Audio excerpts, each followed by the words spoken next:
Here you feel this energy. Here you feel this, it's a show. It's a good show. It's sports. It's competitive. It's fun. It brings happiness. You see smiles on the faces, and I'm smiling here all the time. So, Wargaming is one of the largest video game companies in the world, and the international developer is carving out quite a niche for itself in the eSports realm as well.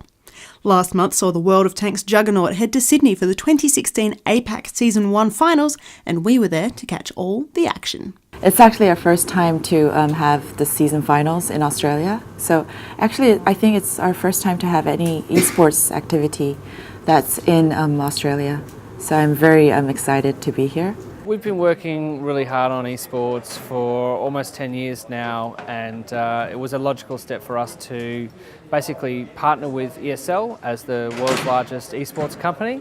Just an absolute no-brainer to connect the dots and become part of a bigger system and have Australian and New Zealand gamers be able to compete and qualify for something that's connected a little bit more globally. The seasonal finals were held in the purpose-built ESL Australia studios, the local branch of the world's largest esports organisation. It had been a long time coming for managing director Nick Vanzetti, with World of Tanks just one of many games taking advantage of the state-of-the-art location. Working in the ESL studios is a pretty surreal thing, given where esports was only a few years ago in university halls and what have you. To be able to put together an event like this in these studios takes a lot of work. We've got a crew of about 20 people who are working not only behind the camera and in the production room. We've got operations people making sure that the players and people watching here as spectating are having a great time.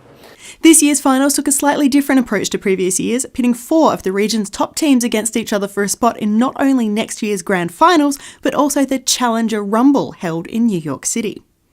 The usual favourites were set to duke it out. Chinese champions EL Gaming, Japan's B Gaming and Meltdown from South Korea, but there was some local flavour in the mix as well. We decided to have it in Australia, our season finals, several months ago, and now we have Team Efficiency has some Australian players, so I think the Australian audience would also love them. So we have Party, myself and Dexter, we're all based from Melbourne. We have Skell, who's based up in somewhere in New South Wales, Lismore is the place called. Bolognese is up in Queensland. Then we have Mo and Gamer, they're from Malaysia. Then we have Kane and JP, who are based in Philippines. So we're a bit all over the place. So it means a lot for us to be in the APAC final. At the end of the day, we have a very new team. This season, I think we have 4 new members. So the expectation, I think, originally from one of the original members was that we wanted to stay in the league because we knew it was going to be tough. As soon as we started picking up some games, then we changed the goal and made sure we wanted to be in the top 6 to have an opportunity to qualify for the finals here. And we reached that goal, finishing 4th in the league, which was nice. And then obviously we won the qualifiers, and now we're here, which is great. I think the whole team is very excited about that. That's it, Team Efficiency close out their first round here at the Sydney Finals. Unfortunately for Safi and his colleagues, Team Efficiency weren't quite able to continue their good form into the finals. They drew the short straw and went up against the mighty EL Gaming from China, fighting valiantly but being knocked out in the first semi-final 7-2. The second semi-final was a nail-biter, with Meltdown and B Gaming matching each other blow for blow.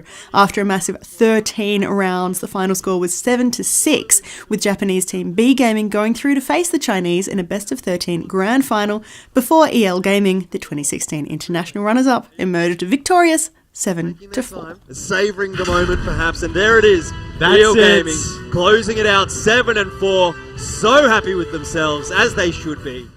Australian interest in esports is definitely growing, but as always, there are stumbling blocks in the way.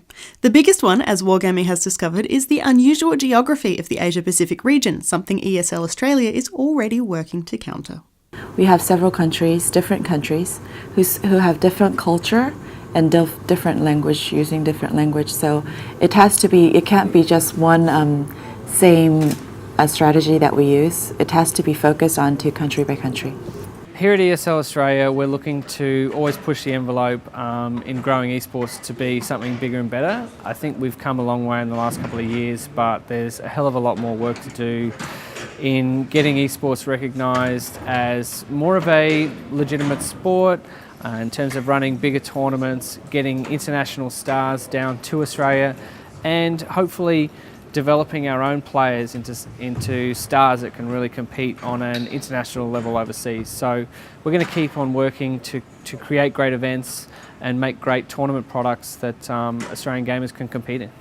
Standing at the end of 2016, the future of Australian esports is looking stronger and brighter by the day. Groups like Team Efficiency are starting to make a name for themselves. More and more companies are choosing to host events in Sydney's ESL studios, and ESL Australia itself is putting in countless hours to promote competitive gameplay.